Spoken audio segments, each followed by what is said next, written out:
Morning, everybody. Nice to have everybody out here on a nice, very sunny fall day. My name is Michael Lord. I am the site manager here at Phillips Manor Hall State Historic Site. I want to welcome everybody to the Making History Symposium, a celebration of our New York Parks' centennial, and a look forward into what we're going to be doing coming up with a variety of anniversaries that are going to be hitting us in the next few years. Just want to make a couple of quick housekeeping notes for everybody. As you can see, we've got some breakfast nosh out there. The coffee is kind of coffee-ish. You let me know. There's always some technical difficulties, but the tea's fine. That's what they tell me anyway. We will also be having lunch somewhere around 12:15 or so. So be ready for that as well. For my virtual audience, hi there. Sorry you're missing breakfast, but I'm glad to have you out there. And also welcome virtually to Phillips Manor Hall State Historic Site. Restrooms are around the corner in the back where the elevators are. There's also a pair downstairs as well. So just to give you guys a situation with that. If you haven't been to Phillips Manor Hall, then stick around at the end of this symposium. We will be touring this, the historic site here, and lots of cool stuff out there to take a look at. Any questions out there already? I hope not, because it's pretty early in this day. Anyway, I do want to introduce us to our presenter here who's going to give us the welcome and kind of our keynote on the whole history initiative. And this is Mr. Cordell Reaves. Now, Cordell is the coordinator of community affairs for the Division of Historic Preservation under the Office of Parks, Recreation, and Historic Preservation. I'm going to quiz you later, so take notes. Cordell comes to us. He's up in Albany as his regular hideout, but he is coming here today to speak with us. He's also going to be on one of the panels, so he's a very busy man. Thank you, Cordell, for your attendance. Come on up and let's hear what you have to say.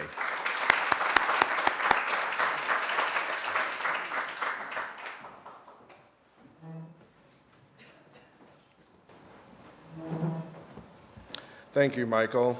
Good morning, everyone. So as Michael said with his generous introduction of me, I'm Cordell Reaves. I run community affairs for the agency.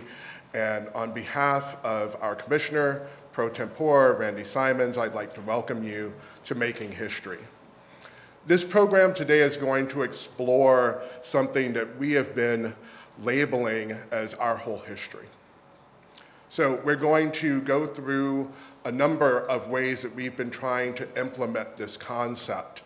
And broad brush, and I'll get more in depth soon, but the general concept is taking a chance and stepping back from the work that we do and looking at it with new eyes, trying to turn this lens of our whole history on every aspect of our work, whether it be preservation, interpretation, whatever it may be, and say, what is missing? Who has been omitted? Who has been left out? And how do we make the most of the research we have, and especially new scholarship, to fill in those gaps in the scholarship and in the stories that we've been telling? This is especially important now because it's our centennial year. So we're celebrating 100 years since this system of different sites, properties, historic properties, parks came together as a whole. The beginnings of that process was 1924. So it's a perfect opportunity for us to go ahead and say, how have we evolved? How has our treatment of history evolved? How has our views on everything from the built environment to the natural environment to the stories we tell evolved? You know, many of the early historic sites that are preserved, Washington's headquarters, for instance, are preserved almost in some ways as a shrine to Washington. You know, you look at the interpretation there now where there's more of a nuanced understanding of his entire life. We're looking at all of the pieces, all of the relationships, whether those relationships be relationships that are exploitive or whether they are cooperative. We want to make sure that public understands the entire picture that history has to offer. So, under the old approach, just to use and continue with this Washington example, the hero narrative, whatever the main primary story is, whether that be around a specific figure or a site or a family, would be the centerpiece. And everything else would hang off of that and relate back to that as the most important thing on site. What we're trying to do is to slowly move towards multiple perspectives. And I think they've done a wonderful job of that here at Phillips Manor Hall, where you learn about the Dutch settlers, you learn about indigenous communities, you learn about free and enslaved Africans, and all of the ways that these relationships were shaping their lives. We want to drill down a bit deeper. So instead of just the surface treatment of saying there were enslaved people present or there were indigenous communities, nearby, how do we get to humanity, complexity, and equity in our storytelling? How do we actually say what are the cultural markers that are there? Who are people's identities at base? How do they interact with each other and how do they see themselves? So part of that means moving our storytelling away from something that is maybe settler focused, that begins with the period of arrival of Europeans and maybe moving back a bit more. If we can get to relationships, then I think sometimes we can get a deeper understanding. I was speaking mostly by accident, filling in for someone to a group of fourth graders at Peoples Island State Park probably a month or two ago. And I wanted to introduce some of these concepts broad brush to them.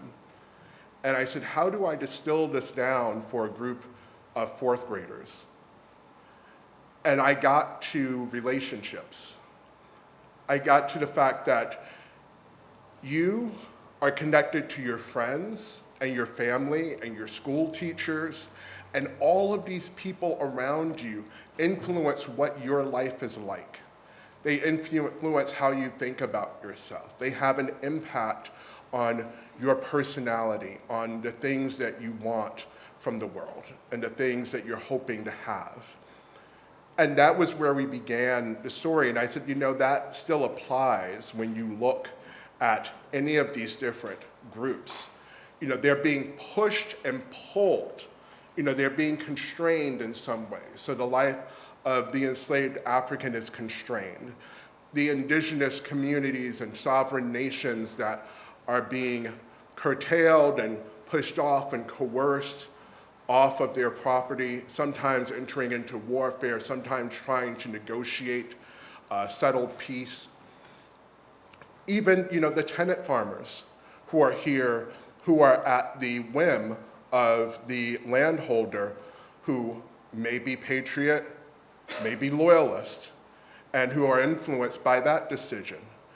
So we need to get to all of those stories about understanding relationships and try to uncover some of them that we don't normally think about, especially as we approach the 250th anniversary of the American Revolution. We don't think about refugee families fleeing during the American Revolution. That is something that is part of the record, is part of the story, and is something that we are trying to tell. We also want to move backward. So the culture and the lives of enslaved people do not begin with their arrival in the Americas. They are bringing with them cultural traditions, they are bringing with them language, they are bringing with them spiritual practices that existed long before they came here. So, and I credit, this slide in particular with my dear colleague who I've learned so much from, Lavada Nahon, our interpreter of African American history and culture, who you'll hear from later. But assigning culture, assigning specific culture, assigning specific ethnic groups when we can, when the research bears that information out, is important to share. So we are talking about specific groups with different cultures. We don't want to just put everyone together into one lump sum without giving respect to those individual kingdoms, those individual ethnic groups. So instead of enslaved, when we have the information, we can call out the specific nations. This is an example of the type of work that is going on as we look even into the archaeology. We're finding remnants of cultural practices in the archaeology, and we're bringing those stories forward to the public. We're saying, these stories exist. Here's this piece, in this case, this Brazilian coin, which may have been used as an amulet. We have the drill holes, we have the symbology. We're trying to draw connections for the public and saying, this is possible. It's possible that this is how it was used, that this was a spiritual object to the person who owned it. It's possible that that person was an enslaved person that lived in Albany for a period of time. Taking the time to re-examine, especially when it comes to the archaeology, pieces that were found in the 80s, in the 90s. The scholarship that I recall first mentioning any type of African cosmology within quarters used primarily by enslaved people, Archaeology Magazine, Lot House in Brooklyn, I guess 1991, 1993, somewhere in there, where they found an arrangement of bones and corn cobs in a very specific formation. And they began to say, this is purposeful. This is not cast off garbage. This is purposeful. There have been many other analyses done since then, but there are still many archaeologists who are unaware of this scholarship and unaware of this research. And the public itself, I know when I was in school 3-4 centuries ago, that what happened in school and the story of enslaved people started with Harriet Tubman. There was no mention of slavery in New York State. There was no mention of entire communities of enslaved people up and down the Hudson who were speaking multiple languages and who were skilled in trades and who were literate. There was no mention of that. That is what we are trying to do with our whole history. We're trying to take what we have learned and make sure that the public has access to that information through our exhibits, through our programming, through all the work that we do. This is another example at Senate House State Historic Site. There is a touchscreen available in the project called Kingston, New Netherlands' Third City. And that project does a deep dive into the Esopus Indian Wars. There are 2 Esopus Indian Wars in that region, does a deep dive into how the Esopus were trying to hold on to their land and being pushed by Dutch settlers who wanted this extremely arable land. The entirety of that region and most of the Hudson Valley becomes a real breadbasket for the Dutch. And when I say breadbasket, it's they're growing wheat. They're growing wheat, they're shipping that wheat to their other colonies to make sure that they are using every available acre of land other places to grow their cash crops. and they're feeding enslaved populations with that wheat grown here in and around the Hudson River Valley. The relationships, whether they be in trade and in war, and how those relationships shift back and forth with the Esopus are explored in depth. And I highly encourage all of you to go and take a look at it. We are hoping over the next 2 years to migrate some of that information to online platforms so that regardless of where you are, you'll be able to access it. At Ganondagan State Historic Site out in Victor, New York, out by Rochester, we are actually bringing forward, or that staff is bringing forward that story and talking about indigenous cultures in present day and historically. So sometimes in our presentations, we have to shift our thinking so we are not talking about sovereign indigenous nations as if they are a past tense concept. They are present, existing, some of them still on their original homelands, and we need to make sure that people understand that. This sketch is a dramatic presentation called To Be So Confined, and we've done this at multiple sites. We've done it here at Phillips Manor Hall years ago.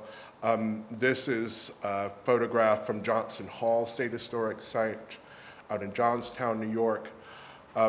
It's been done at Cralo, it's been done at Schuyler. And the purpose of this is to look at the data, look at accounts, look at things that have been written about other people, and put them together into a format that's entertaining and engaging for the public.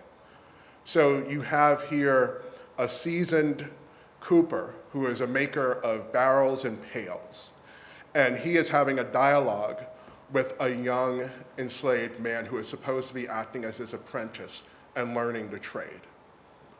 The seasoned cooper was born enslaved. It is what he knows. He's been enslaved his entire life. The young man was captured into slavery, sold and resold until he finally made his way into New York. They have a dialogue because the young man wants to be free. He's like, I could escape this way, I could escape that way. And the older man is saying, well, if you do that, there are consequences. You know, you try to approach a ship captain, that's how you got captured into slavery in the first place. You try to make it to Vermont, you'll never get there. He is talking to him about all of the things that can befall him. And we just wanted to give the public this idea that there's no community that's a monolith. There are differing and varying opinions, and these are both based on actual people. So we don't have their writings, we have writings about them from other people, and we know that the young man did attempt escape. You know, and you may hear more about that later because someone from Schuyler Mansion is here, where this was originally developed, and they may talk more about him during their presentation. Another thing that we have gotten to is multiple perspectives. So an incident happens. Do you get the point of view solely from the land-holding male white audience, or do you get the point of view of others who were present and include all of those points of view? This was a project based on the Albany Fire of 1793, where the public comes into a space, they get an overview on this fire which burned down over a third of the city, and 3 enslaved people were charged with setting this fire. One of them was a girl of maybe around 12 or 13. They were all sentenced to hang. And this sketch, this dramatic piece, takes place right after they've received their first stay of execution. And you have different groups. You have enslaved people, you have free black people who are making a delivery to the household, You have the wealthy landowning men, and you have the white women of the household, all having their own separate dialogues about how they feel about this incident. This is taken mostly from newspaper accounts, because we have accounts of people saying that they had traveled to see the hanging and they brought their children with them, and they were so disappointed that there was going to be no hanging today. Because that loss of life is not just a matter of punishment, but it's also a matter of entertainment, which is repulsive to think about, but it is part of the story. It's part of the cultural malaise, it's part of the mindset that exists, especially towards enslaved people during the Revolutionary period. Revisit the Revolution is a kiosk project that we've been working on for a couple of years now. And these kiosks are finally being installed. The first one is at Washington's headquarters, and others will roll out in the months to follow. And the kiosks are a great example of our whole history, because you have indigenous perspectives, you have women at war, you have enslaved people on both sides of the conflict, you have loyalists, and it's not just information there, there's videos, there's maps, it's interactive, it's engaging. And this is also content that we're hoping to move to an online platform over the next 2 years. One of the things that we have found is that as you begin to open up these narratives, and we're always talking about broadening the narratives, widening the story, not replacing parts of it. Because I don't think you can do that and have a goal of telling the most holistic story possible. We want to weave all of these stories together. But as you do that, you come across opportunities for direct community engagement, for involving people in the process and in the history. This is a scene from probably, in my mind, the most significant project that I ever worked on, is African Burial Ground Project. Remains were found in Menands, New York, near Albany. Those remains were found to be connected to another branch of the Schuyler family, and we were able to hold a ceremony, a lying in state, on site before they were reinterred at a ceremony with all due honor and respect. And to be able to engage all of these different community volunteers, we had 700 people show up to walk through and pay their respects. We had, the next day, close to 900 people show up at the cemetery. And people wanted to be a part of that process of honoring these individuals who received no honor that they were due and no respect that they were due when they were living.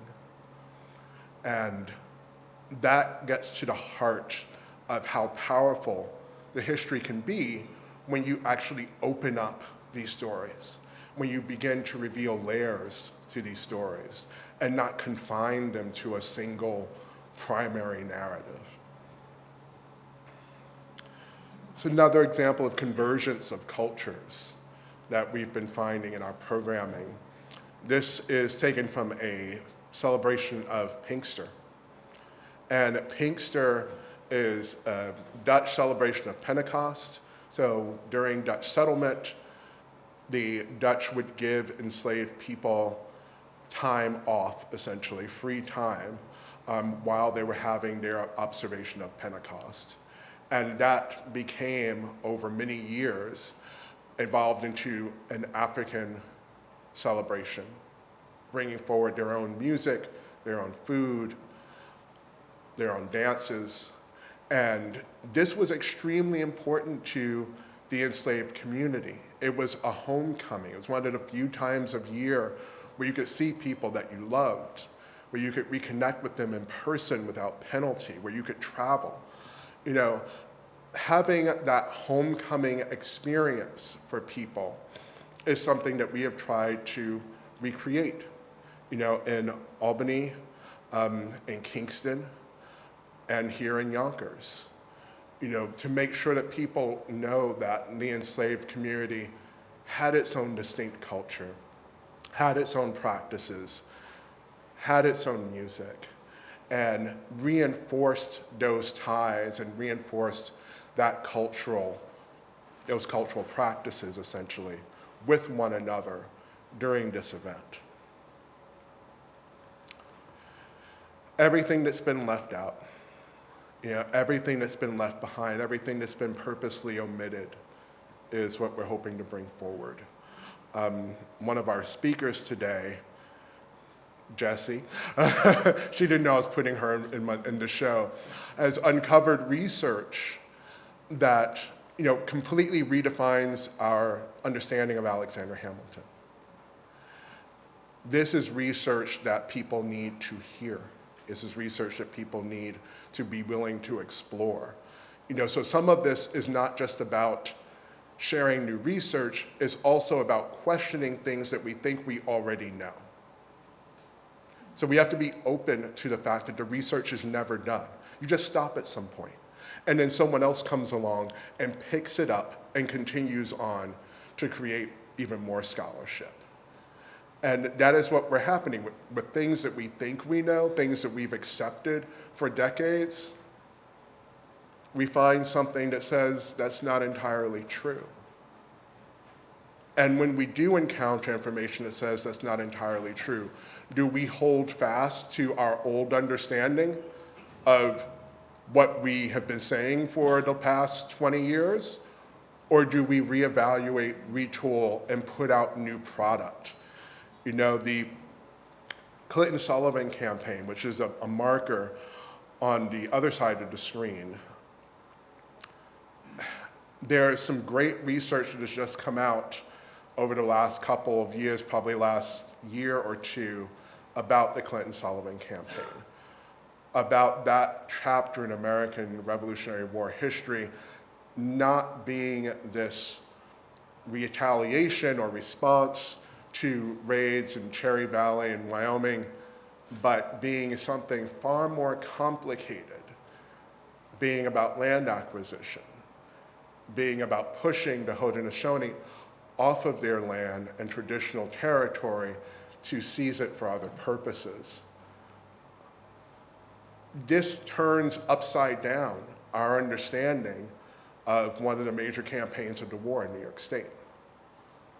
It's going to challenge many people's views on what is right, what is just, how the Army acted, how we interacted with indigenous groups.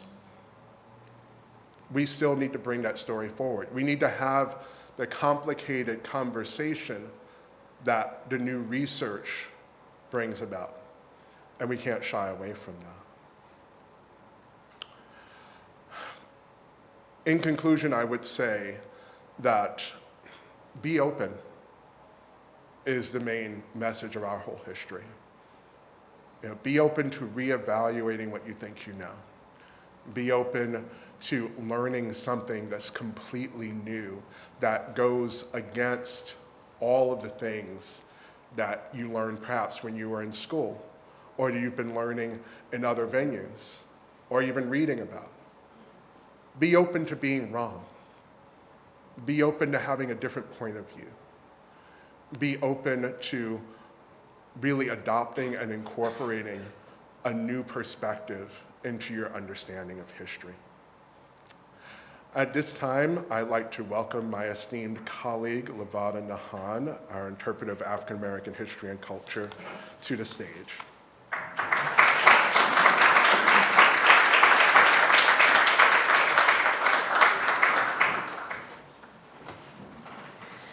Thank you, Cordell, and thank you everyone for being here and those who are joining us online. And I want to just take a second to step back because my colleague, Michael Lord, forgot to remind or inform those of you who are visiting online. If you've never been to Phillips Manor Hall before, please go to phillipsmanorhall.com, the Visit tab, and take the virtual tour. You can see the full building, you can come right up on the panels and help you to feel like you're with us here today. I want to just take a moment to introduce our subject as we step into the first panel.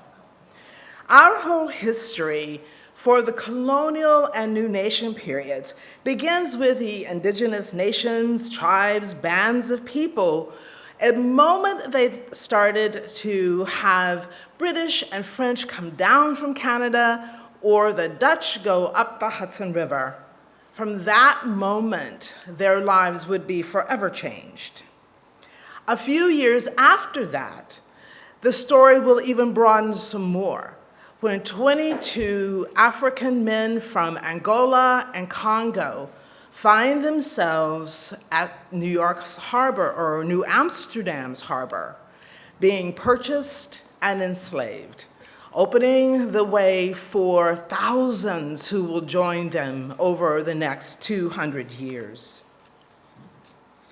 As we go through the early colonial and new nation periods, it is research that many are unfamiliar with, particularly the Dutch period. It is because of the work of one man, Dr. Charles Garing, at the New York State Archives New Netherland Project, a place where he has been for 50 years. He's retiring next year. He and an amazing but very small team of people have spent years translating hundreds of documents out of Dutch into English, publishing them, putting them online, getting that information out to us to bring to the fore a subject that none of us really learned at school at all. While he and his team were here, that work was also happening in the Netherlands. Right now, the New Netherland period is a hot dissertation subject. But that research has filtered down from the academy into public history, into sites, into historic societies, into individual families. Everyone is going back and looking at those documents with fresh eyes. Documents in French, in German, or High or Low Dutch are being translated, expanding the material that we have from the British, giving us a very different picture of those colonial years and really laying the foundation of a multicultural, multilingual society that is still alive and thriving in New York. This work that we here at Parks are a part of isn't limited to us. This work in the research of the state story is creating partnerships that are just helping us all to not be those stodgy historians who don't change, but really to think like scientists, to explore, to go into research knowing that we will learn something that will flip and change what we think we know. And from there, it will cause us to pause and examine the tours that we give, the exhibits that we put out, the papers we write, or even the perspectives that we hold. So my colleagues today, myself, Jesse Serafilippi from Schuyler Mansion is going to speak to a multi-site tour that they have crafted. Michael Lord will touch upon life here at Phillipsburg Manor, and I'm going to spend a little bit of time talking about 2027. Right now, we are in a magical place of time. New York is experiencing so many major historic anniversaries. This year, until about midsummer of 2025, we are commemorating the 400th anniversary of the settlement of New Netherlands. Then we step in next year to the 400th anniversary of the founding of the capital of New Amsterdam. Then we jump into an 8-year celebration of the Revolutionary War. From there, we step into 2027, where on July the 4th and 5th, we commemorate the legal ending of slavery in New York, but not the freeing of all of the people. 8 weeks later, because of research that was published last year, we can now commemorate on August the 29th the arrival of those first 22 West Central African men. This is a phenomenal time for all historians working in New York, whether we're delving into the material culture, the archaeology, or just pausing to share a conversation. We're discovering much, and I must say, I'm having a wonderful time sharing that history out, correcting it, broadening it, enriching the stories, and I think my colleagues are having that same level of fun. Now, fun for me isn't always about laughter. It is about being engaged, not being bored, not standing there going, oh my God, is this tour over yet? For the first time, children are saying and asking questions and making us think in a way we've never done before. The digital age means that manumission documents found this summer are now available for scholars and average people to see through a partnership like the Greater Hudson Heritage. The partnerships that we form as a state recraft our story is enriching and helping not just New York State's story, but American history overall. So thank you.